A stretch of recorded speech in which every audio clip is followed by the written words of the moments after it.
नमस्कार। हमने पिछले सत्र में संसदात्मक शासन व्यवस्था देखी थी। आज हम अध्यक्षात्मक शासन प्रेसिडेंटियल गवर्नमेंट देखेंगे। संसदात्मक शासन में संसद पर ही हमारा स्ट्रेस था। शासन व्यवस्था में संसद महत्वपूर्ण थी। शक्तियों का केंद्र बिंदु संसद में रहता है। अध्यक्षात्मक शासन में अध्यक्ष के ऊपर बल है, अर्थात संपूर्ण शक्ति अध्यक्ष या राष्ट्रपति के हाथ में समाहित होती है। कार्यपालिका संबंधी शक्तियों का संपन्न संचालन अध्यक्ष के द्वारा राष्ट्रपति के द्वारा किया जाता है। संसदात्मक शासन की जननी इंग्लैंड को माना जाता है और उसी प्रकार अध्यक्षात्मक शासन प्रणाली की जननी अमेरिका को माना जाता है। अमेरिका में सबसे पहले अध्यक्षीय शासन को अपनाया गया था। विश्व में बहुत सारे देशों में अध्यक्षीय शासन अपनाए गए हैं। Brazil, Argentina, Chile, Mexico, Philippines, दक्षिण अफ्रीका, ऐसे और बहुत सारे देश हैं जहां पर अध्यक्षात्मक शासन प्रणाली है। वैसे हम देखें तो विश्व के समस्त देश, मैक्सिमम कुछ देशों को छोड़ करके उन सभी देशों में यही दो शासन प्रणालियां ज्यादातर व्याप्त हैं या संचालित हैं, अध्यक्षात्मक और संसदात्मक। तो अध्यक्षात्मक शासन प्रणाली को हम समझें सबसे पहले कि अध्यक्षात्मक शासन प्रणाली में राष्ट्रपति ही वास्तविक अध्यक्ष होता है। राष्ट्रपति जो है वह प्रेसिडेंट जो है वह वास्तविक अध्यक्ष होता है, जबकि हमने संसदात्मक शासन में देखा था कि राष्ट्रपति नाम मात्र का होता है। संसदात्मक शासन प्रणाली में दो अध्यक्ष होंगे, एक नाम मात्र का जो कि राष्ट्रपति हुआ करता है और दूसरा है प्रधानमंत्री। पर अध्यक्षात्मक शासन में संपूर्ण कार्यपालिका संबंधी शक्तियां राष्ट्रपति के पास समाहित होती है। इन सारी शक्तियों का संचालन राष्ट्रपति स्वयं करता है। राष्ट्रपति के ऊपर किसी प्रकार का कोई नियंत्रण नहीं होता है और राष्ट्रपति अपनी इच्छा अनुसार ही प्रधानमंत्री और मंत्रिमंडल को बनाता है, चुनता है। इनका किसी प्रकार का कोई भी इलेक्शन नहीं होता है। दूसरा है स्थायी शासन। अध्यक्षात्मक शासन प्रणाली की सबसे बड़ी विशेषता है कि 1887 अमेरिका का संविधान 1787 को बनकर तैयार हुआ। तब से लेके आज तक अमेरिका का शासन कभी भी जो है वह 4 वर्ष के पहले स्थगित नहीं हुआ। स्थायी शासन में अध्यक्षात्मक शासन का कार्यकाल होता है 4 वर्ष का। एक बार राष्ट्रपति जब बनता है तो वो 4 वर्ष के लिए पद ग्रहण करता है और 4 वर्ष के बीच में कई व्यवस्थाएं हैं, महाभियोग के द्वारा, इम्पीचमेंट के द्वारा उसे हटाया जा सकता है। पर आज तक के इतिहास में अमेरिका का शासन 4 वर्ष के पहले स्थगित नहीं हुआ, उसे राष्ट्रपति को पद से नहीं हटाया गया। स्थायी शासन है, शासन में स्थिरता है। अगर 4 वर्ष के लिए संविधान के द्वारा राष्ट्रपति निर्वाचित हुआ है तो वो 4 वर्ष तक ही अपने कार्यकाल को पूरा करेगा। हाँ, अगर राष्ट्रपति किसी कारण से त्यागपत्र देता है या राष्ट्रपति की मृत्यु हो गई है तब तो उनका पद हटा है, अदरवाइज किसी प्रकार का अस्थायी शासन अमेरिका में नहीं देखने को मिला है। इसकी सबसे बड़ी क्वालिटी है स्थायी शासन, परमानेंट गवर्नमेंट कभी भी अस्थायी नहीं होती है। तीसरा है शक्ति पृथक्करण का सिद्धांत। शक्ति पृथक्करण का सिद्धांत ये एक थ्योरी है जिसको कि मॉन्टेस्क्यू ने बनाया। मॉन्टेस्क्यू ने शक्ति पृथक्करण के सिद्धांत में मॉन्टेस्क्यू का सोचना था कि जो राष्ट्र शक्तिशाली है, जिस राष्ट्र में विकास हो रहा है, जहाँ अच्छा लोकतंत्र है, जहाँ प्रशासन आगे बढ़ रहा है, लोगों की प्रगति हो रही है, उन देशों में शक्ति पृथक्करण पाया जाता है। अब शक्ति पृथक्करण क्या है तो मैंने आपको पहले ही बताया था कि सारी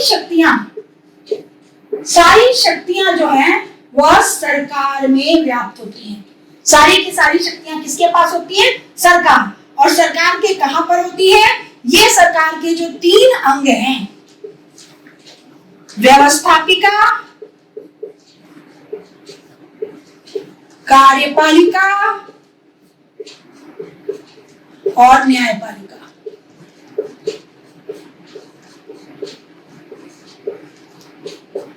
सारी शक्तियां सरकार की इन्हीं तीनों अंगों पे समाहित होती हैं।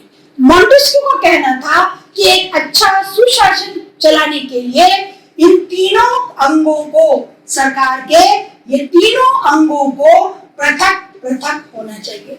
सरकार के इन तीनों अंगों का आपस में किसी प्रकार का कोई संबंध नहीं होना चाहिए। व्यवस्थापिका है तो केवल व्यवस्थापन का काम करेगी, वह किसी भी प्रकार के कार्यपालिका के कार्य में हस्तक्षेप न करे। कार्यपालिका केवल कार्यपालिका का काम करेगी, वह न्यायपालिका और व्यवस्थापिका के कार्यों में हस्तक्षेप न करे। और न्यायपालिका केवल न्याय का काम करेगी। तो they all are the separate. ये कार्यपालिका, व्यवस्थापिका और न्यायपालिका पूरी तरह स्वतंत्र और एक दूसरे पर हस्तक्षेप न करने के सिद्धांत को मानेंगे, और अगर ऐसा मानेंगे तो वो शासन सुशासन कहलाएगा। मॉन्टेस्क्यू ने ऐसा इसलिए कहा कि उसका कहना था कि जब जब देश में कार्यपालिका, व्यवस्थापिका और न्यायपालिका की शक्तियां किसी एक ही संस्था या एक ही व्यक्ति के पास रहती हैं, तब उस देश में कुशासन आ जाता है, तब उस देश में तानाशाही आ जाती है और उस देश का प्रशासन रुक जाता है। क्योंकि कार्यपालिका व्यवस्था कानून भी एक ही व्यक्ति बनाएगा और उसको इम्प्लीमेंट भी वही व्यक्ति करेगा और वही व्यक्ति न्याय भी प्रदान करेगा। तो वो अपने स्व लाभ के लिए या अपने कई दोषों को छुपाने के लिए गलत निर्णय लेगा और गलत प्रकार से प्रशासन करेगा। और जब प्रशासन गलत होगा तो सुशासन नहीं आ सकता है, देश का विकास नहीं होगा, देश का विकास रुक जाएगा। और इसलिए देश को विकसित करने के लिए शक्ति पृथक्करण के सिद्धांत को मॉन्टेस्क्यू ने बनाया। मॉन्टेस्क्यू के इस सिद्धांत को, शक्ति पृथक्करण के सिद्धांत को अमेरिका ने अपने देश में अध्यक्षात्मक शासन ला करके शक्ति पृथक्करण के सिद्धांत को अपनाया।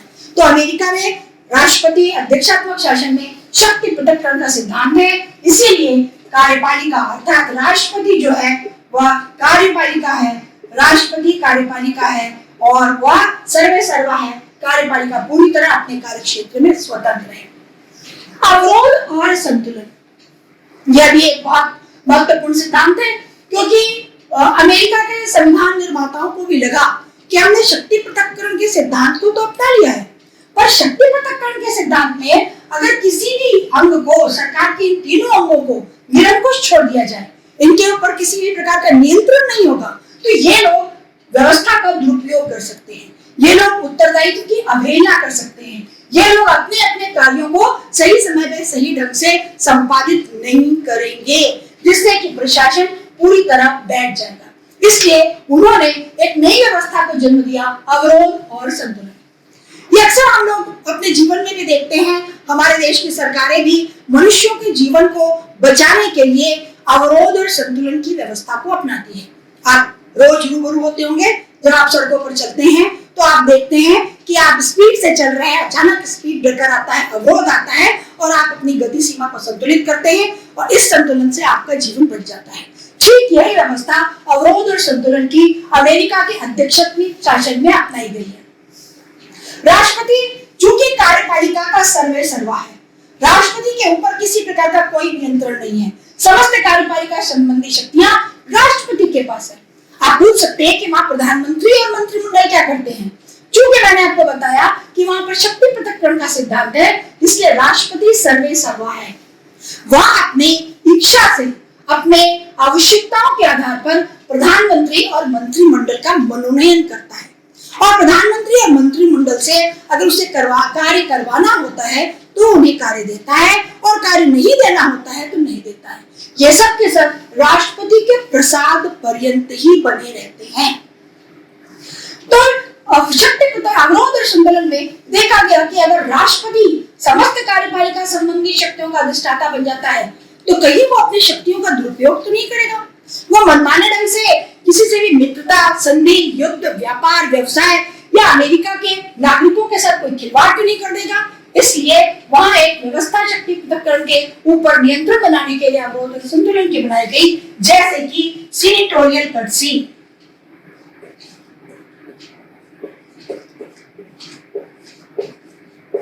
सीनेटोरियल कर्टसी, सीनेटोरियल कर्टसी अर्थात सीनेट का सामान्य शिष्टाचार, शिष्टाचार,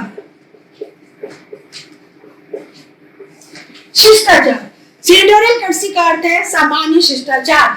वहां के संविधान में यह बताया गया कि राष्ट्रपति अपने किसी भी कार्यपालिका संबंधी शक्तियों का प्रयोग जब करेगा तो एक शिष्टाचार को अपनाएगा। वो सबसे पहले सीनेट और किससे पूछेगा? सीनेट को बताएगा। सबसे पहले वह सीनेट को बताएगा कि मैं ये कार्यपालिका के इस शक्ति का प्रयोग करने जा रहा हूं। इस इंफॉर्मेशन से जब सीनेट मुझे स्वीकृति देगी तभी वह उस कार्यपालिका संबंधी शक्ति का प्रयोग कर सकता है। अब आपको लगेगा सीनेट क्या है? मुझे लगता है कंफ्यूजन आ सकता है, सीनेट क्या है? तो मैंने आपको पहले ही बताया था कि व्यवस्थापिका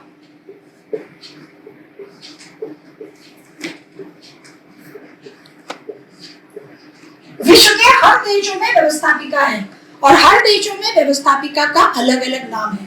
अमेरिका में व्यवस्थापिका का नाम कांग्रेस है। अमेरिका की व्यवस्थापिका भी द्विसदनीय है, डबल काउंसिल, उच्च सदन और निम्न सदन। उच्च सदन का नाम है सीनेट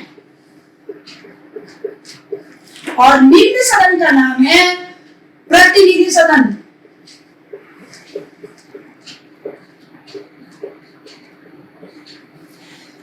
तो जो उच्च सदन है, जैसे भारत में राज्यसभा, वैसे ही अमेरिका की कांग्रेस का उच्च सदन सीनेट है। तो राष्ट्रपति कोई भी कार्य करने के पहले सीनेट से स्वीकृति लेगा, इसे कहते हैं सेनेटोरियल कर्टसी। तो सीनेट राष्ट्रपति के ऊपर अंकुश लगाकर रखती है। दूसरा है अवरोध और संतुलन में कि अगर सीनेट या कांग्रेस, क्योंकि कांग्रेस के पास व्यवस्थापिका संबंधी शक्ति है और वो सर्वे सर्वा है शक्ति पृथक्करण के सिद्धांत के कारण, तो कांग्रेस भी मनमाना कानून बना सकती है, संविधान का उल्लंघन कर सकती है, मौलिक अधिकारों का हनन कर सकती है। इसके लिए अमेरिका में एक और व्यवस्था बनाई गई, स्वतंत्र न्यायिक पुनरावलोकन।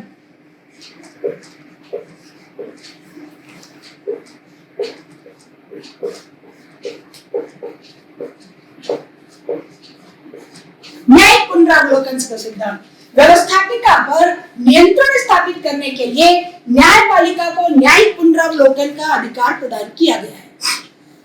अगर न्यायपालिका को ऐसा आभास होता है कि कांग्रेस में ऐसा बिल पेश किया गया है जिससे कि वहां के संविधान की या वहां के नागरिकों के अधिकारों का हनन हो रहा है, तो वह उस बिल को न्यायपालिका अपने पास बुलवा सकती है, सर्वोच्च न्यायालय, सुप्रीम कोर्ट, और वहां पर उसका पुनरावलोकन, फिर से अवलोकन करती है।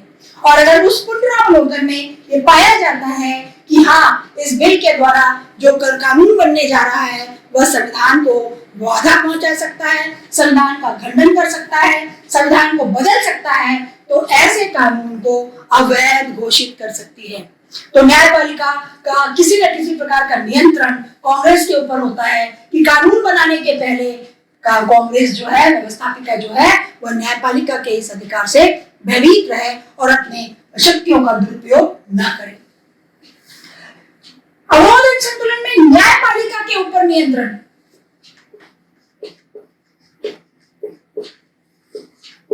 न्यायपालिका के ऊपर नियंत्रण करने के लिए कांग्रेस को शक्ति दी गई है, महाभियोग का अधिकार। महाभियोग का अधिकार, इम्पीचमेंट, जैसे इम्पीचमेंट कहते हैं, तो व्यवस्थापिका को अधिकार दिया है न्यायपालिका के ऊपर अपना नियंत्रण स्थापित करने का, कि न्यायपालिका भी किसी प्रकार का देशद्रोह या अधिकार न करे। अगर ऐसा करती है, प्रतिनिधि सभा में प्रस्ताव पेश होता है महाभियोग का और सीनेट के द्वारा 2/3 मेजॉरिटी से पास होता है। पर आज तक अमेरिका में किसी भी राष्ट्रपति के ऊपर महाभियोग नहीं लिख सका। तो ये है अवरोध और संतुलन का सिद्धांत कि अमेरिका में तीनों अंगों को शक्ति पृथक्करण के बाद किस प्रकार नियंत्रण में रखा जाए कि वे लोग अपनी शक्तियों का दुरुपयोग ना कर पाए। नेक्स्ट है लूट प्रथा। अमेरिका में बहुत लोग इसको गलत अर्थों में लेते हैं। लूट प्रथा का ये मतलब मत लीजिए कि लूट खसोट करते हैं। लूट प्रथा का अर्थ यह है कि जब भी अमेरिका में जो भी राजनीतिक दल विजयी होकर के सरकार बनाता है, राष्ट्रपति बनता है, तो राष्ट्रपति को यह अधिकार होता है कि वो टॉप टू बॉटम, ऊपर से लेके नीचे तक समस्त अधिकारियों को अपने हिसाब से रख सकता है। व्यवस्थापिका और कार्यपालिका का पूर्ण पृथकता, जैसे कि शक्ति पृथक्करण का सिद्धांत है, तो कार्यपालिका व्यवस्थापिका की पूर्ण पृथकता है।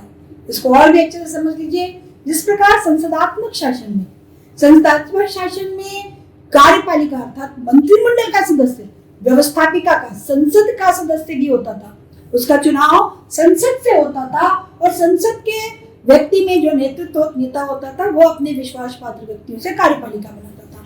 पर अमेरिका में इस प्रकार की कोई व्यवस्था नहीं है कि व्यवस्थापिका का सदस्य कार्यपालिका का सदस्य बनेगा। बिल्कुल स्वयं पृथकता है। यहाँ तक कि व्यवस्थापिका किसी प्रकार से प्रश्नकाल नहीं कर सकती है। व्यवस्थापिका कार्यपालिका के कार्यों में किसी प्रकार का कोई नियंत्रण स्थापित या अवरोध स्थापित नहीं कर सकती है। दोनों ही अपने अपने कार्यों में पृथक है। इसके साथ कुछ इसके जो विशेषता है वो यह भी है कि संकट काल के लिए बिल्कुल उपयुक्त शासन है। संकट काल, इमरजेंसी पीरियड के लिए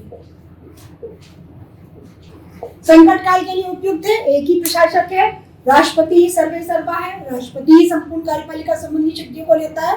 तो संकट काल में शासन बहुत ही अच्छे से, सुचारू रूप से और बहुत ही क्विक डिसीजन के साथ प्रारंभ हो सकता है।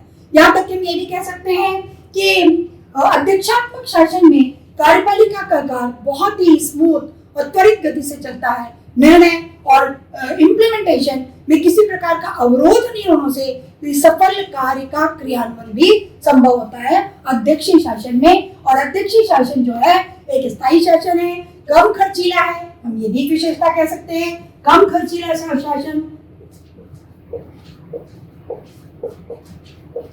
कम खर्चीला इस प्रकार कि मैंने आपको बताया है, इतना पुराना शासन काल होने के बावजूद भी वहां पर किसी भी प्रकार से सरकार नहीं गिरी है। बार बार पुनर्निर्वाचन नहीं हुए हैं। एक बार वहां के प्रशासन में 4 वर्ष के लिए राष्ट्रपति का निर्वाचन होता है, तो राष्ट्रपति का निर्वाचन 4 वर्ष के लिए हुआ है और इसके बीच आज तक सरकार नहीं गिरी है, जिससे कि पुनर्निर्वाचन का खर्चा उठाना पड़े। यहाँ तक कि अमेरिका में जितने भी पदों के निर्वाचन होते हैं वह एक ही दिन, एक ही समय, एक ही बैलेट पेपर में होते हैं। इससे वहां का बहुत बड़ा खर्चा जो बैलेट में जाता है, जो निर्वाचन में जाता है, जो व्यवस्थाएं करने में जाता है, वह भी बच जाता है। इस प्रकार हमें देखते हैं कि अध्यक्षात्मक शासन व्यवस्था एक शक्तिशाली, सशक्त, क्विक डिसीजन और एक अच्छी शासन प्रणाली है। विश्व के अधिकांश देशों में इसको अपनाया गया है। अगर हम दोषों पे ध्यान दें तो इसके दोष अगर हम देखेंगे तो राष्ट्रपति का निरंकुश होने का भय बना रहता है। निरंकुशता का भय, निरंकुशता का भय बना रहता है। राष्ट्रपति के पास कार्यपालिका संबंधी शक्तियां हैं, सर्वे सर्वा है, वह निरंकुशता का भय बना रहता है। वह तानाशाह बन सकता है, वह अधिनायक बन सकता है, अपनी शक्तियों का दुरुपयोग कर सकता है। इतना ताकतवर होता है कि व्यवस्थापिका भी उस पर नियंत्रण स्थापित नहीं कर सकती है। यह तो निरंकुशता का भय बना रहता है। साथ ही साथ शक्ति पृथक्करण के सिद्धांत के द्वारा हम कह सकते हैं कि कार्यपालिका और व्यवस्थापिका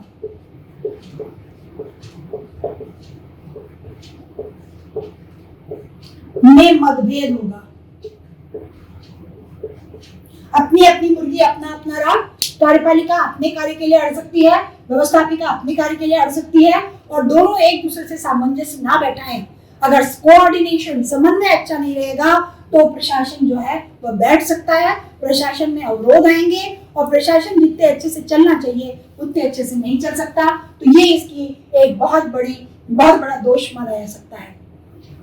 शक्ति पृथक्करण प्रॉपर रूप से लागू कहीं भी नहीं हो सकता। अमेरिका में भी शक्ति पृथक्करण को प्रैक्टिकली व्यवहार रूप में लागू करने के लिए अवरोध और संतुलन के सिद्धांत की भी व्यवस्था की गई। तो ये व्यवस्था जो है इसके दोष में आती है। समय अब समाप्त हो रहा है, हम पुनः फिर चर्चा करेंगे। कल मिलेंगे हम इसके साथ। दूसरी प्रणाली है शासन प्रणाली, संघात्मक शासन प्रणाली, सेंट्रल गवर्नमेंट के बारे में हम देखेंगे और फिर इसमें चर्चा करेंगे। धन्यवाद।